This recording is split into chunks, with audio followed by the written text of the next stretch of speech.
Okay, let's start. So I'll just introduce quickly myself. My name is Abhishek Jain. I work for a company called Zeus Umrix Private Limited. We started from IIT Bombay in 2004.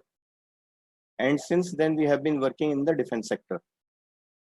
Of course, there is a lot of business in the other sectors also, but main work is in the defense sector. And we were the first MSME recipients of the TDF scheme. So we know a great deal about the scheme, and that is what I am going to share today. So everybody, I hope, is able to see the screen and hear me. Yeah, we can see Okay. the screen. So we'll just then move forward. So what I'll do is, first I'll tell you the scheme in a nutshell. I've made a small flowchart of how the scheme works, what is the website on which you need to log in and apply for the scheme, some rules and regulations, some do's and don'ts, some general advice, and a closure. And of course, as I'm saying that this is not government policy what I'm speaking. For more clarification, of course, they would be available.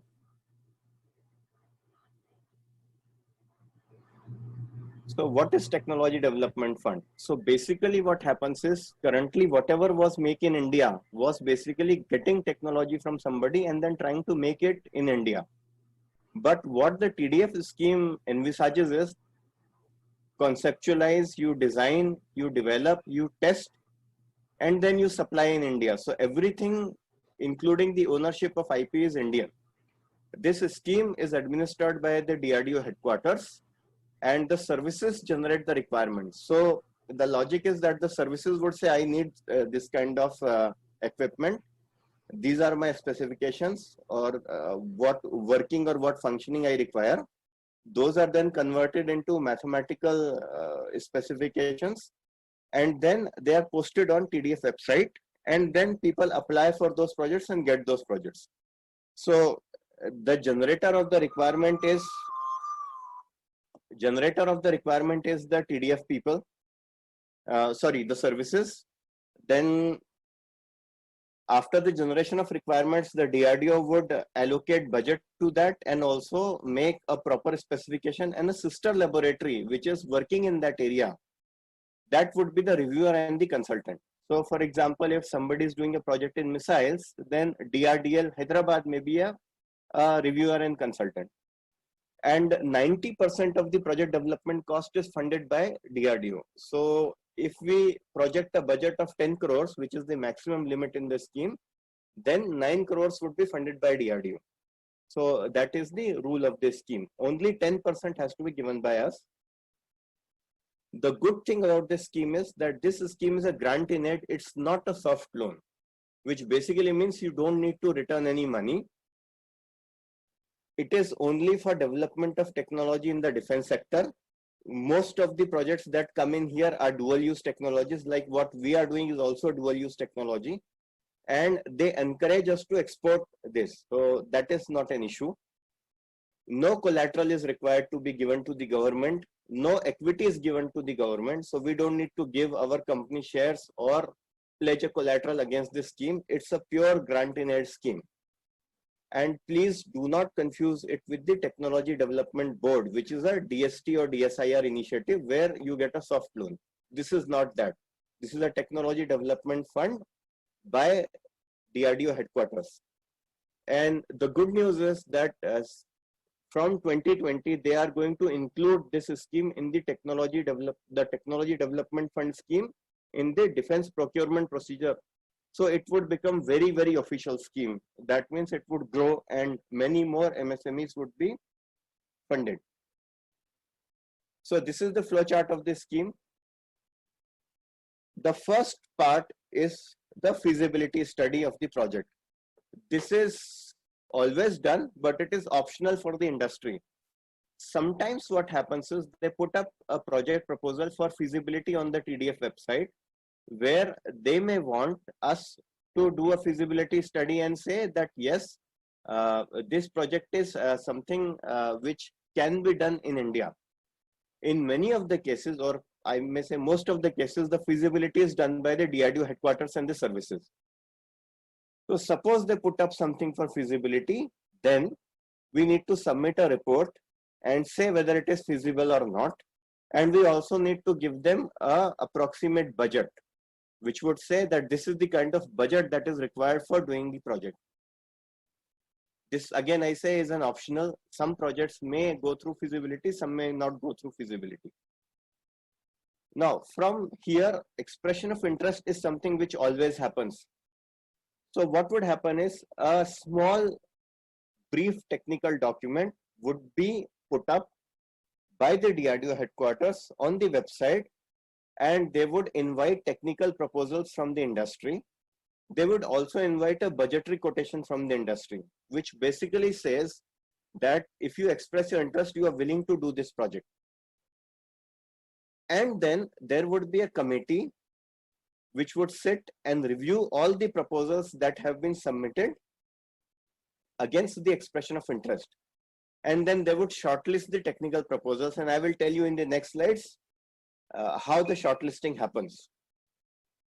Once you are shortlisted, then you would be issued a confidential document, which is called the project definition document. And against this project definition document, which basically is a detailed specification of what we need to make, we need to submit a detailed project report. And we need to also submit our firm price. So please understand, in the previous expression of interest phase, we submitted a budgetary quotation which may have been 10-20% here and there. But now in detailed project report, we are submitting a firm price bid. Again, there would be a committee who would see whether the solutions are presented by the industry are technically acceptable or not. And if they are acceptable, then it goes to the selection phase. Now in the selection phase, there can be 2-3 possibilities. The first possibility is that there is only one person who is technically selected. In that case, that person would be given the project based on the price negotiation. The other case may be there are 2 or sometimes more than 2 people who are technically shortlisted. In that case, it may be a decision based on price, where they may say whosoever quotes the lesser price is given the project. It can happen, and which is the most important part, which you should listen carefully. In some cases, it may happen that they may like 2 or more solutions and they may really want the project to succeed. Then they may award the same project to 2 or multiple people. And that is also possible. So there may be 2 companies who would be developing the same product, and whomsoever is able to develop first, faster or better would then be chosen for bulk orders. What is the eligibility of this scheme? So the first thing that happens is you have to be an Indian company for sure, which basically means that 51% of the stake in your company should be held by Indian people. Number 1. The company should be incorporated in India, and the directors and CEO, or basically the controlling people of the company, should be Indian. So this is a must. If this is not there, you are not eligible to quote for the project. Preference is given to MSMEs who have a valid registration or an Udyog Aadhaar number which says they are an MSME company. Preference is also given to startup companies who are registered with DIPP. So a preference means that if there are 2 companies quoting for the project, one is an MSME and the other is a large company, then the committee may decide to give the project to a small company without opening a price bid also. Now, in case the MSMEs do not participate in the expression of interest, then large companies would be given the project as per the procedure. In some cases where the technologies are very complicated or it requires huge amount of infrastructure or capital expense, in that case, the government, the DRDO headquarters or the services may decide that this project is not to be reserved for the MSME. So that may also happen, but it is happening not in many cases. It's not very often. This is the website where you will find all the details of the project. You don't need to note it down, write it down. The presentation would be shared with you. Okay. But what basically the first step to go on the website is to register on the website. And you need to give a mobile number and email ID with respect to the registration. So please be careful. Give the mobile or email ID of a person who is not going to leave your company very soon, because most of the important notifications come there. So the registration form is in 2 steps. First, you give your mobile number and your email ID. You get a temporary login. Then you go inside and you fill up a form about your company profile. And then you say, please approve my profile. And then the profile goes for approval. Usually in 1 day, the profile gets approved. Please also remember, you do not require any digital certificate to log into this website. So please keep your password safe. Do not share it with many people. The scheme does not work with any digital certificate, etc. And it's a completely paperless scheme. The papers would come only at the time of signing of contract. Till the time you are shortlisted for the project and they announce that you would be given the project, there is no paper involved. Everything becomes online. And there are various tutorials given on the website, which you can download from the link I have given, and you can read how the scheme works. And please do not wait for last minute for registration or approval. Please do it, if possible, do it today so that you are there. This is how the first registration form looks like. So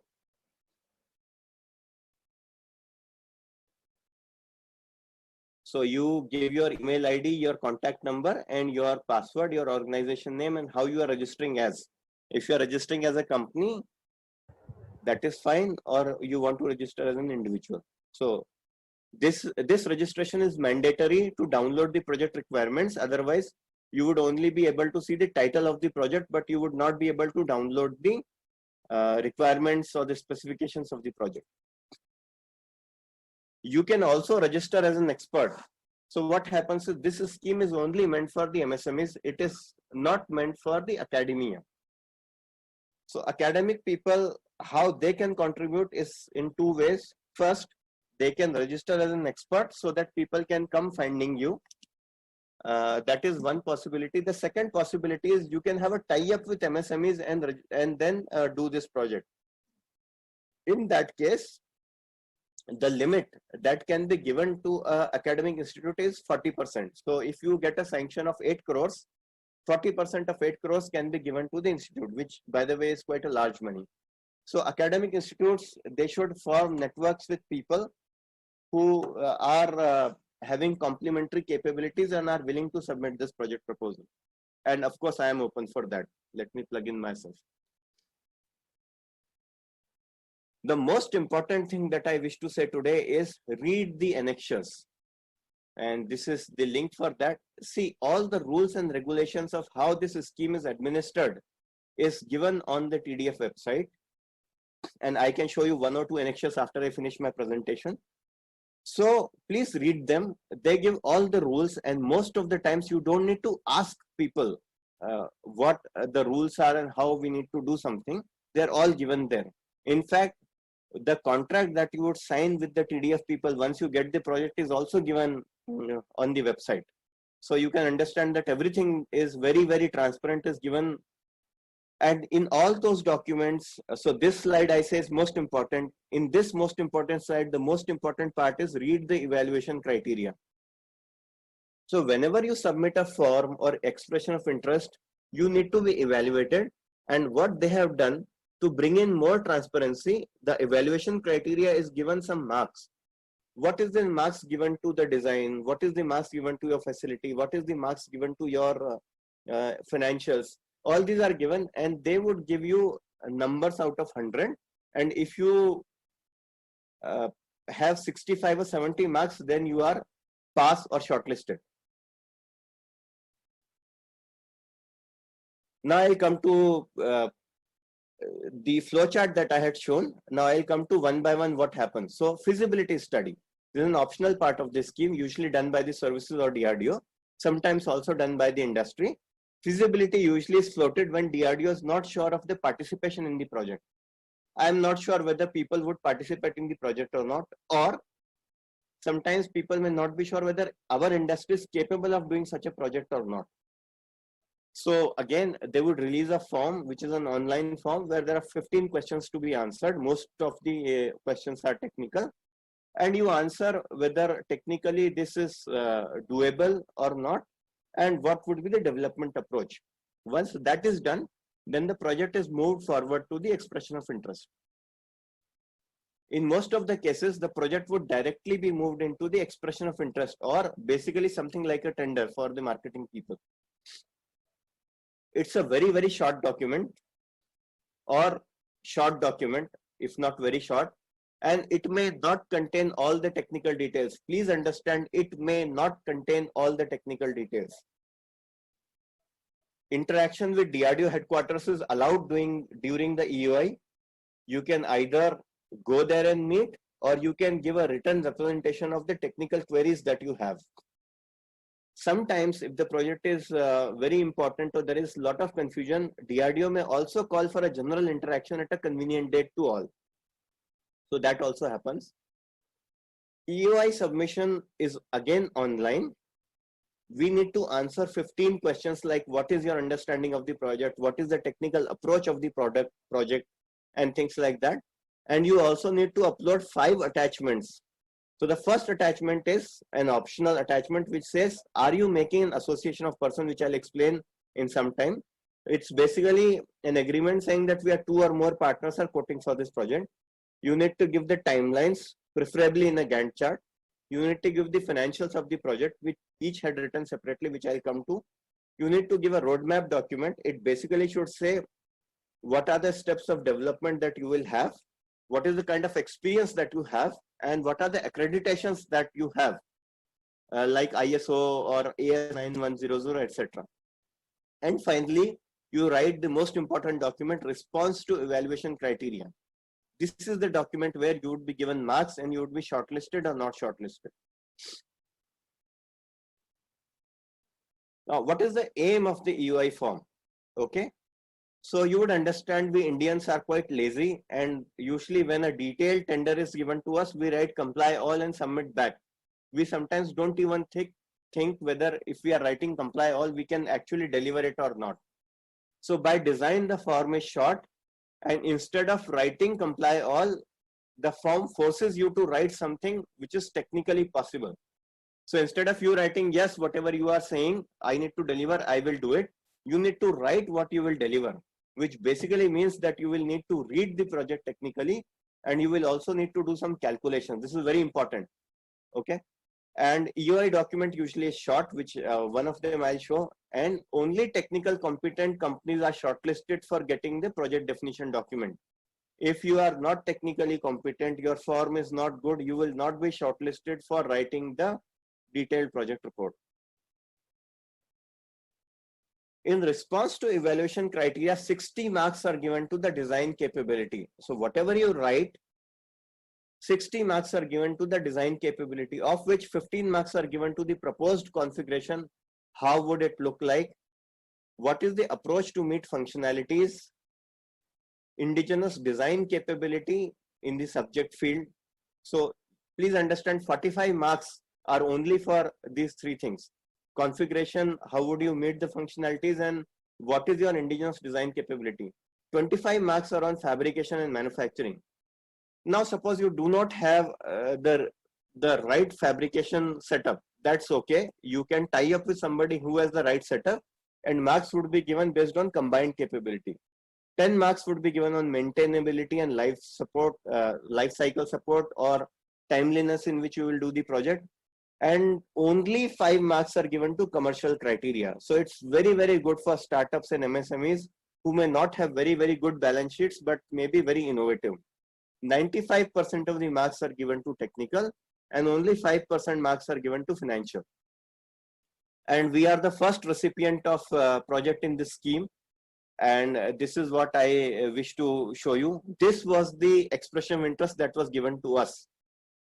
So you can see it was only one paragraph, and we wrote a 24-page response document, fully technical, based on this one paragraph. Once we were shortlisted, we were given a draft, we were given a project definition document which had qualitative requirements in 14 pages, testing appendix in 14 pages, desired performance curves in 2 pages, and a project definition document in 6 pages. So you can understand now some 36 pages were given to us when we were shortlisted. So if you do not find everything written in the expression of interest document, do not be alarmed.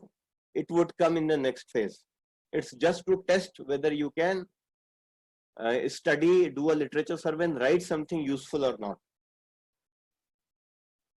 Now, once you're shortlisted, you are given the project definition document, which gives all the requirements.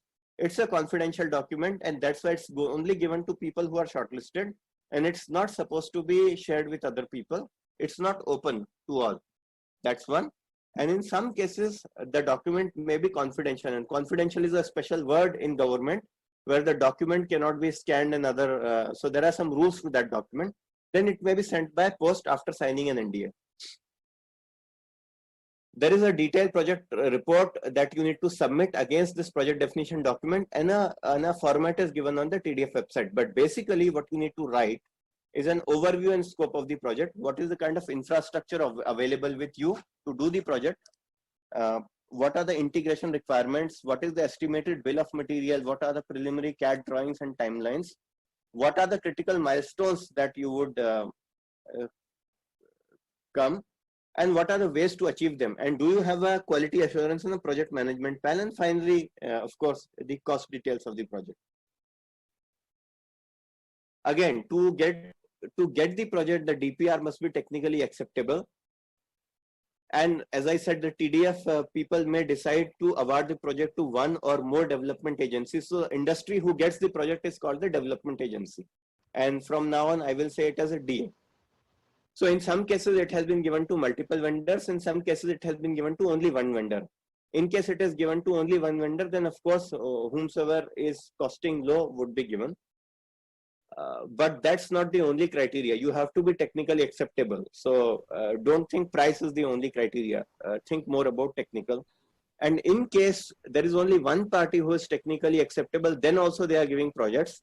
So in tenders, many marketing people would be seeing that projects are not given because it was a resultant single party. Here, that kind of problem is not there. Even if you are a single party, you are given the project. And then, of course, once you are down selected, everything has happened, then you need to sign the legal documents and get the sanction order. This is the comparison of the schemes with respect to the global schemes that are there. So you see European scheme, you see 2 American schemes, you see an Israeli scheme, and you would see how they are funding, what kind of money they are giving. And what we find out is that based on the purchasing power parity, the Technology Development Fund scheme is 17 times more fund than any other scheme. And then the other schemes like the SBIR and STTR of the USA. Can we take the feedback later, please? It's coming on my screen. So it's a very, very well-funded scheme. You are getting $1.5 million kind of money, which you don't even get in the schemes which are given in the United States. And it's lesser than the money that you get in phase 1 of the European schemes. And it is even greater than the money that you get in Israel. So this scheme is very well funded. And based on purchasing power parity, it is 17 times more than what US government is funding.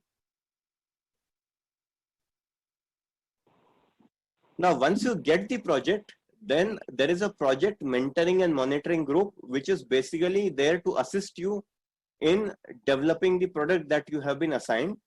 So they would take regular meetings to monitor your technical progress. They would tell you whether you are going right or wrong. They would support you in getting all the data that is required to complete the project or to do the design. They will help you in testing. That is also happening.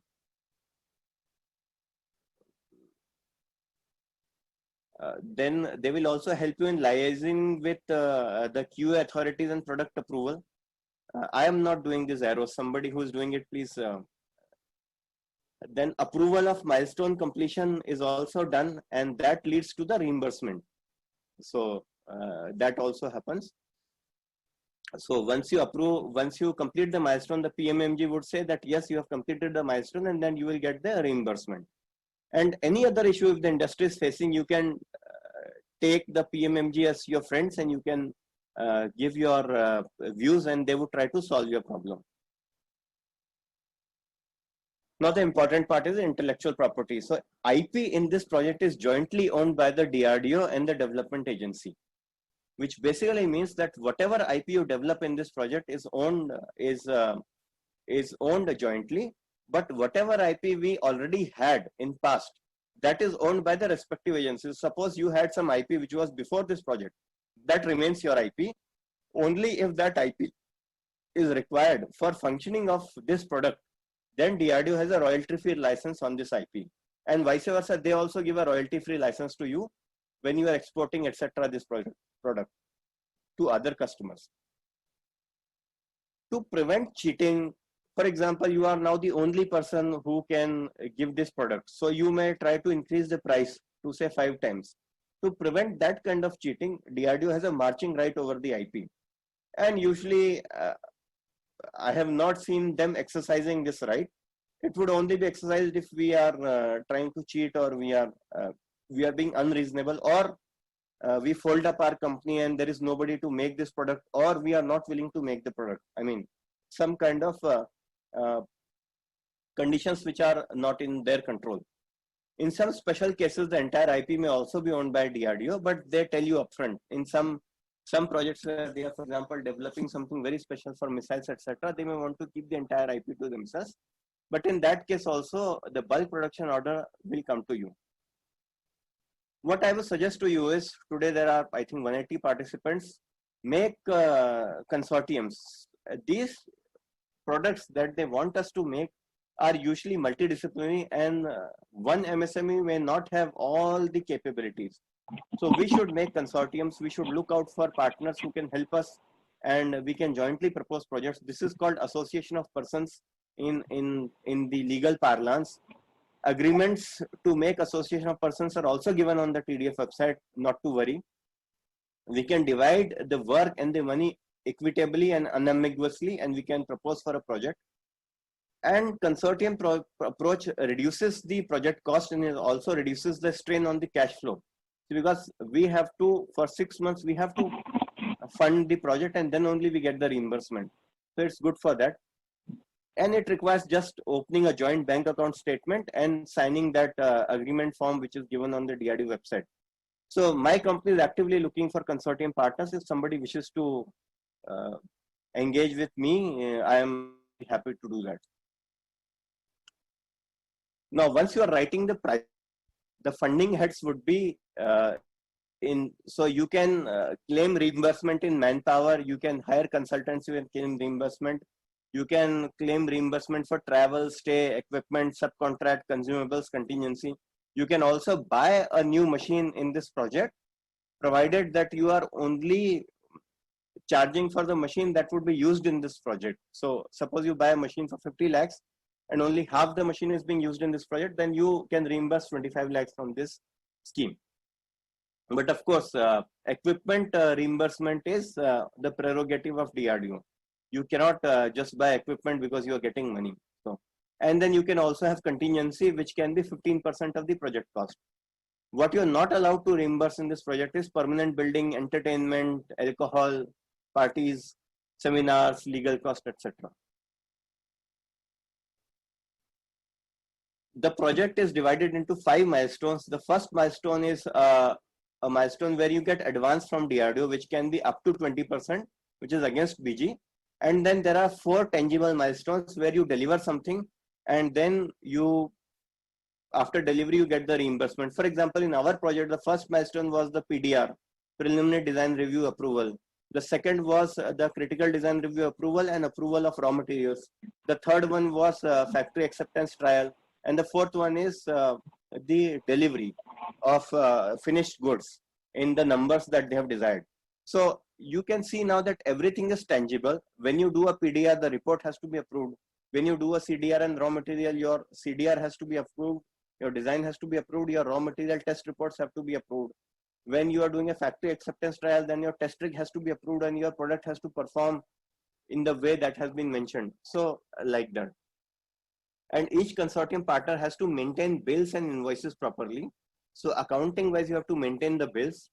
You, after 6 months, when you have finished your milestone, get your CA to sign those bills and submit to DRDO, and they will directly credit the money into your bank account. And I would strongly advise that you maintain a separate bank account for this project. Now, this is a development project where the products are of medium complexity that are given. It may be possible that you fail in the project. Then what happens? So if you fail to deliver, or the project is technically more challenging than what you have thought, then they will assess the expenditure that has happened and they will pay you that expenditure. There is no penalty in this project. In case excess money has been paid to you, for example, you were given an advance, but you spent only 10% of the advance and you were given 20% advance, then you return the 10% advance. But please understand, there are no penalties. Yes, there can be penalties if you have done some misrepresentation of facts or cheating, and that penalty would be as per the MOD rules. For example, you said, I have bought this machine, and you showed the invoice, but you never bought that machine. So this kind of thing can be a penalty. What are the do's and don'ts? So you should always involve technical people in writing the DPR or the EUI. Person who can do some mathematics. Marketing people who are not technically capable may not be able to write this form, because there's no column which you just write comply and do away with. You have to write something which is intelligent. And there have been cases where people have written real bad things and they have not been shortlisted. For example, somebody said, my company is the greatest company in this area. That does not fly. You have to write, my company can do this because I can generate power this much, I can generate voltage this much, or I can generate RPM this much, or something like that. You of course need to write about your company technical expertise and manpower. So don't write your company is great, write that your company is great because you have achieved something. Do not copy your company profile, because most of the marketing people, they are busy and they want to just copy an old document, a company profile or a brochure, copy and paste here and be done with it. Do not do that. Do not try to brag about the company financials, and don't write a technical write-up. That does not fly. Financials are only 5% in the evaluation criteria. And transfer of technology and manufacturing. See, don't try to say that, I will get the technology from Russia or America and then I will just give it to you. This is not that scheme. This scheme is for developing technology, not buying it from somewhere. And the good thing that has happened in this project now with the draft DPP 2020 is that in case your product is qualified by the agencies, the bulk production order for this would be given only to you, subject to you are reasonable in price, of course. You can't increase the price once you are alone there. And the quantity cannot be reduced, even if DRDO and DPSUs claim that they have developed a similar product. So if they have said that they will buy 100 pumps, and you are successfully developing a pump, they will buy 100 pumps. So future production order is already there with you. Your product would be given a seal of Indian designed, developed and manufactured product, and it will have first preference in buying in the government. IDDM is the first preference. Government will also promote you so that you can export this product, and they will not charge any royalty from you. So they also want you to export and earn money and not charge any royalty. So it's your product. Okay. The only thing is there may be some restriction on products which are in the SCOMET list, which you can find out on the internet. And this scheme is now part of the innovation category, chapter 3 of DPP. Somebody who is curious may be inclined to read that document, or I will write an article on that. You may read it after 10 days. I'll write a summary also. Now, and this would be given the highest priority in procurement. So this is the last slide. Basically, I wish to say is that this scheme is very, very transparent. Everything is online. You don't need to meet people. You need to concentrate only on your technical capabilities. Not like you need to know somebody in defense in Delhi or something like that. You just need to know your technical capabilities. Write the form. The evaluation criteria is very transparent. It's like your examination copy being checked and you being given marks. If you are given good marks, then you are automatically there. And please do not wait for submitting the form on the last day. The form is long, it requires thinking. There have been people who tried to submit on the last day and they could not do that. So the moment there is an expression of interest, assign some team who would write the form and write something intelligent. Do not write comply or I am good or I am great or MS Zeus Numix is the best company in this area. That does not fly. You need to write something intelligent on your own, which is mathematically good. In one case, I heard I was with some person who wrote something that I would generate a pressure in gigapascals. Now gigapascals pressure is generated in a nuclear explosion, not in some kind of an engine. So please be careful about what you are writing. It should be defendable.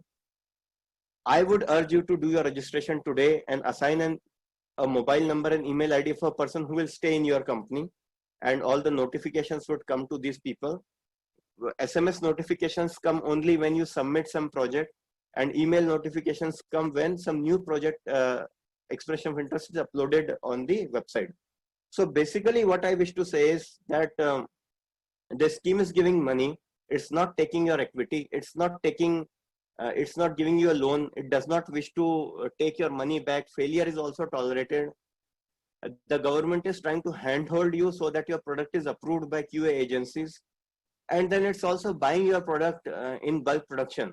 So it's basically like a fox and tat. पैसा भी दिया, testing भी किया, certification भी किया, hand holding भी किया, IDDM बना दिया, bulk purchase भी किया, अभी और क्या चाहिए? So it's like everything is given. And these are the contact details of the people who administer the scheme. And as luck would have it, I was preparing the presentation and yesterday night they uploaded so many projects. So I was thinking, what would I say to my participants that how many projects are there? So I think 30-35 crore worth of projects are uploaded yesterday. So have a look at them. Thank you very much.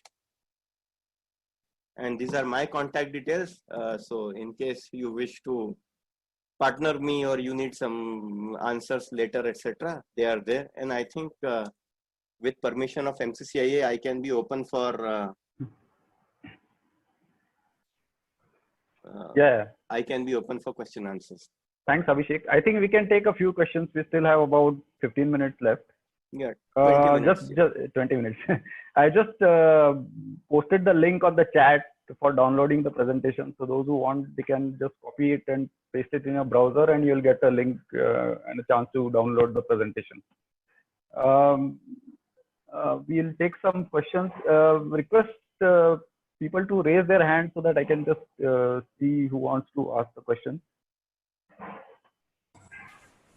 Actually, Abhishek, sir, there are few questions in the chat box already. Sir. Yeah, but we'll take it here, Amol.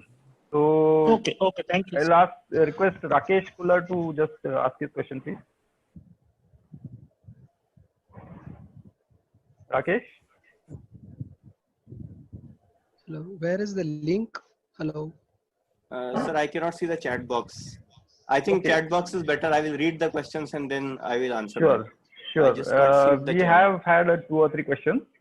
Yeah. So those who have been posting the questions on chat, you can just raise a hand and we'll do it live over here. Yogesh, can you hear me? Yeah. This is Yogesh from Cummins College of Engineering, Nagpur. Yeah. Okay. Yeah, sir. My question is regarding academic institute. You mentioned 2 ways: one to register as an expert and have a tie-up with MSME. Our institute is already an incubation center. Will it work, or we have to register differently as an expert?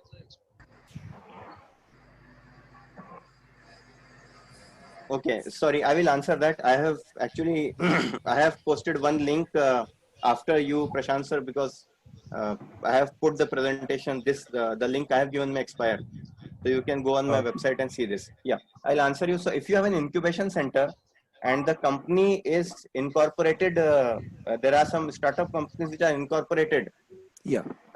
then they can propose for a project and you can be a partner. Okay, fine, fine. Now, Okay, now I'll Mr. just read the questions 1 minute. Are individuals eligible for award? No, individuals are not eligible. Only companies are okay, there.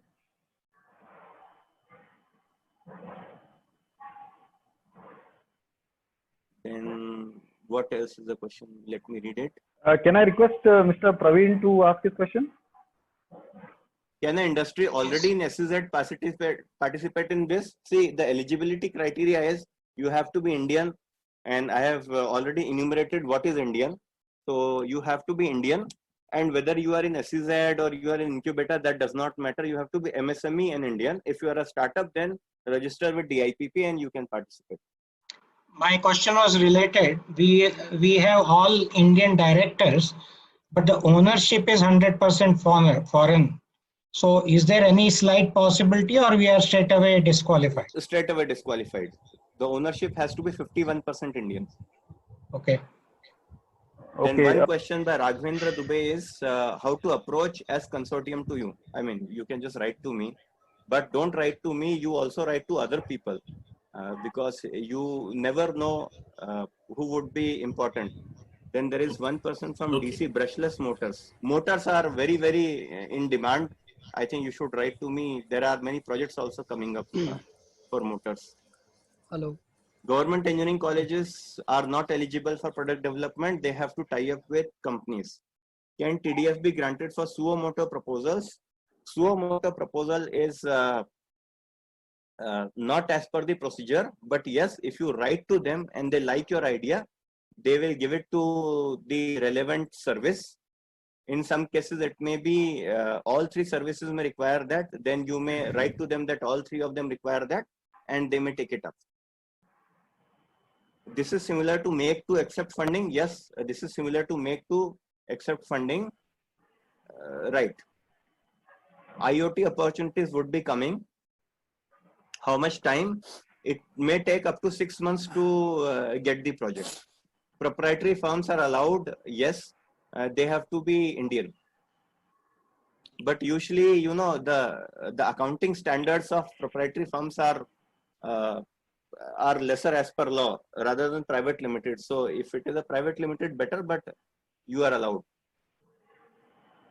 The projects that are mentioned on the last slide can be seen on the DRDO website. Yes, in fact, you need to register and get the problem statements. There would be a document that you can download. Can you provide some common platform? I cannot provide a common platform because I am a company myself. The common platform is that you register as an expert there. How students can participate in it from ENTC colleges. Students should do an internship in startup companies who wish to participate. Students directly cannot participate. Can I request Rakesh Kullar to ask his question, please? Yes, please. Sir, please unmute yourself.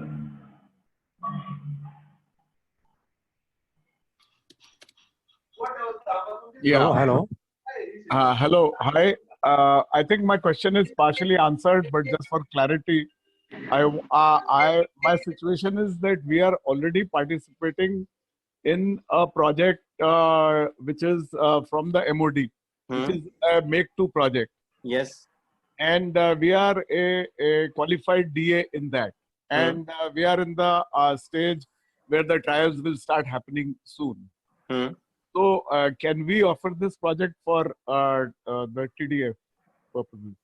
See, TDF usually puts the projects online, and you can offer those. Suo moto still is not a procedure there, but yes, if you want, you can write to them that we wish to offer you. If they respond, it's okay, but that's not the general procedure. Because this is already Tri Services project. It's already. Sir, I agree that, but there is no procedure, so you will have to write to them. We'll have to write to them. Yeah. And whom to write to, sir? I have written, the email IDs are already given. Okay. Okay. On the second last slide. First year startup, yes, they can participate. LLP companies can also participate. Shiva Kumar, no problem. But register yourself with DIPP. Can I request Eugen Thomas to ask his question, please? Then Prasad Joshi, government institutes with startups. Startups have to participate. The government institutes should not. I think I've answered this many times. Government institutes, private institutes, whatever academic institute can participate only if you have, if somebody in a company is leading you. So for example, you tie up with me and I put up a project proposal, that is possible. So find out yeah. Abhishek and Prashant, I must tell you, I'm very, very, very impressed and very, very grateful that this initiative has been taken. I come from a company where we have developed technology, robotics, and are now giving it to Germany, to none other than Bosch. Okay, so robotics, one project is an upcoming, you should see that, sir. In robotics is what we are saying. And robotics, we have found a lot of sir, in robotics, there is one project which is an upcoming list. I think you should see that project. Thank you. And thanks a lot. It's wonderful to see this. Thank you, sir. Eligibility of Indian Industry Association. No, your companies have to apply. They can apply as a consortium of 2, 3, 4, that is okay. But companies have to apply, industry associations don't. So if you are an individual, for example, who has good technology, then tie up with a company. You can do that. PhD scholar, no, again, you have to work with a company.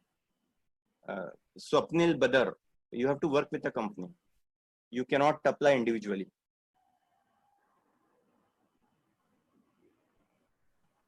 I think in chat, I have answered almost all of the questions. Yeah. I'll just post the link once again for the presentation. I will do that, sir. I have the latest one. Okay. So I'm posting the link. You can see that. Sure. What about mid-size company? MSME as defined by the government of India can apply. Other than MSME, this scheme is not there? Large companies also can apply, but the preference is given to MSMEs. As I said, in some cases, large companies are also allowed. There is no preference criteria also. Like the last project we applied was some hydrojet where it was reserved for large companies. We can do registration. You can do registration. You please do that. In fact, there have been large companies who have gotten this project already. There's no problem. Great. What is the link to DIP registration that you need to find out online? I mean, that's very simple. Mr. Santosh is asking whether all ideas should be related to defense. See, it has to be dual use technology, and in many of the cases or most of the cases, the requirement comes from the website. So you need to read the website. There are already 5 projects worth 30, 35, 40 crores. They are already there. Read those projects, and of the 5, 4 are in electronics domain. So people who are working in electronics, in motors, in antennas, they should be happy. And they were uploaded yesterday only because yesterday lockdown opened. 10% industry. So Rashmi Dharmadhikari, 10% industry contribution is basically, so for example, you propose a project where you say, I would spend 2 crores worth of manpower. So you are anyways giving salary to people. Now what you do is you give those salaries and get 1.8 crore reimbursement. Similarly, when you buy a machine, for 25 lakhs, 22.5 lakhs would be given back to you. The Josny George, no, academic institute participation is not mandatory. You can do it alone also.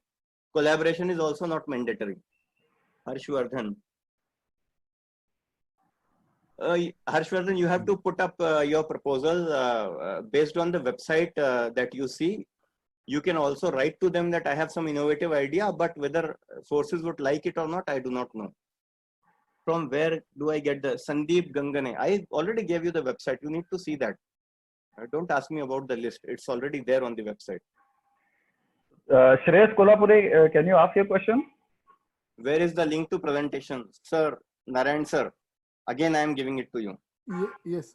Abhishek, Shreyesh here. Yeah. I completely understand that individual cannot can get an award of this project, but if individual registers under as an expert, still Yes. he is able to access what all projects are coming up, so that he can go and tie up with others. Yes, yes, he would be able to see. Okay, so essentially, to clarify, individual can register under expert and still get an exposure or the Yes. details what all projects are coming. Yeah. Then Mr. Yeah, UV thank you. Patil, no minimum turnover is required. That's not given. In fact, startups are encouraged to apply because they do not have a turnover.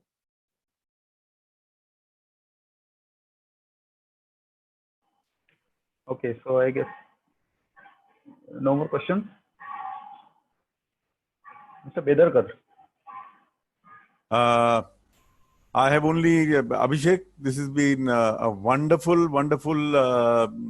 What should I say? Exposure. Sir, thank you very much. To a Government of India scheme, which I mean, in my opinion, this sort of scheme has not been ever put forth, and I think it's a fantastic opportunity for all of us to collaborate, to come together, and to make use of this. Every project up till now, you know, manpower is one thing that has never been funded, and I'm extremely pleased to note that the manpower is funding has been given. Abhishek, I will ask you for pointers on how to, you know, how we can. But there is one catch. Sorry. Yes, please. The catch is that manpower is funded, but suppose you are getting paid say 5 lakhs a month, then that would not fly with them. No, I'm not. No, Abhishek, the idea, I think you have put it very clearly that this is not, we are not here to rip off the government. We are here to try and deliver something so that we can you know, really participate in Make in India. So your earning would happen in the bulk order, sir, not here. That's all right. So we should not try to rip whoever off. We employ, employees, as you said, are very clearly part and parcel of the, if it is accepted, of course. But I'm sure that we can put together, you know, collaboratively or, you know, put together a good, what should I say, for projects. And we will register and look forward to all those expressions of interest. Yes, sir. So there are 2 underwater projects, one of which is for VLF underwater. This is an electronics plus mechanical item. We are very good in mechanical. If somebody wishes to collaborate with me in that project, I would like to collaborate. Then Himanshu Dave. Sir, shall I answer one more question? Yeah, sure. How you can monetize project once it is done? I already said you can sell it and so okay, because some of you may not know the government procedure. So whenever a project is given out in TDF, Himanshu, this is for you. They make what is called an acceptance of necessity, that this is necessary for the government to, and when they give the acceptance, they also give what is the kind of numbers they are looking for purchase. So for example, they are looking for purchasing say a composite pump, and they say, okay, 100 pumps per annum should be purchased for 5 years. So then this 500 pumps would be definitely purchased from you, unless and until, of course, you become greedy and try to rip off the government. Okay, I guess one last question from Mr. Joshi. He has raised his hand. Can you ask your question, Mr. Joshi? Yeah, good afternoon. Abhishek, it was a very good presentation. And Prashant, my question is to you actually. Because the procedure which Abhishek has given is very clear. Okay. My question is like, I actually come from a background of DRDO. I worked for DRDO for 22 years. And now I'm managing an engineering college at Nagpur. So I would Hello, sir. Which lab, sir? I was with ARD, Pune. Oh, wow, sir. I worked with ARD for, I mean, most of the projects we have done for ARD only, sir. Nice to meet you, sir. Great. I was there till 2007. Okay, sir. Okay. So my query is like this, that I would like to play a dual role. Maybe being an engineering college principal, I would like to form a consortium with some companies to take up some projects as an academia. Or the other way is like, I would like to utilize my expertise for guiding somebody's projects or writing the proposals or maybe on review of the project. So how do I get into that? Okay, sir, I got your mail. I replied to you in the morning. I'll catch up with you after this session. Okay, that's nice. But just I would like to add that having a DRDO person writing the form is nothing like it, because they know the procedure and how technical reports and feasibilities are written. It's a big thing, sir, if you are offering to help. That is one. Second, sir, I think Joshi sir, you should help us in setting up of testing facilities. See, most of the MSMEs don't have the land required or other things to test. And you know, some of the things can be really bulky to test. Like, for example, we need to test something in rockets, which in ARD, it happens a lot. You need so much of space to keep the rocket itself. Correct. So the DRDO would be funding the testing facility, but maybe you can provide the space, and then there can be some commercial engagement. Yeah, that's a good idea. We can think about it. Yeah. So I'll catch up with you after this session, sir. Yeah. Thank you. So I guess we have come to the end of the session. 2 minutes left. So thank you, Abhishek. Thank you for giving a very comprehensive presentation, especially the do's and don'ts and the precautions you have to take. So I have already shared my email ID. I'll do it once again in the chat. So in case some other questions are there, we can take it up with you offline, or probably we can do a session, another session in some time. Yes, please, we can do that. Yeah. Thanks a lot. Thanks everyone for joining. We have to do a hard stop at 11:30. So we'll be signing off this session. Thanks once again. Thank you. So thank you very much. I'm sharing the link one last time so that we'll keep the